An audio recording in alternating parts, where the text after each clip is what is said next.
که رفت. ولی اگه رنگ صورتی ببینم ویدیو تمومه. خب آقا رنگ صورتی چیه داریم؟ آقا یکی خوکه دیگه، فکر کنم همیناست دیگه، نه؟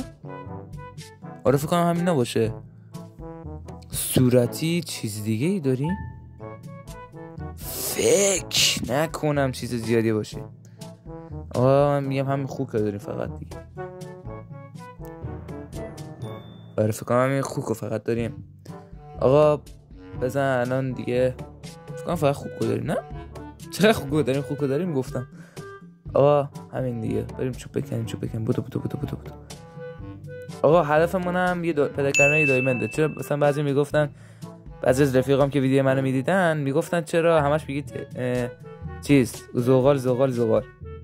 آقا این بار هدفمون دایمنده، ولی فکر نکنم بتونیم برسیم به دایمند. آره تلاشمون نمیکنیم. اما بچه‌ها راستی حتما این چنل رو ساب کنین، این ویدیو رو لایک کنین و از زیر ویدیو کامنت انگلیسی بذارین که سابتون نپره. مرسی. خب اینو بکنیم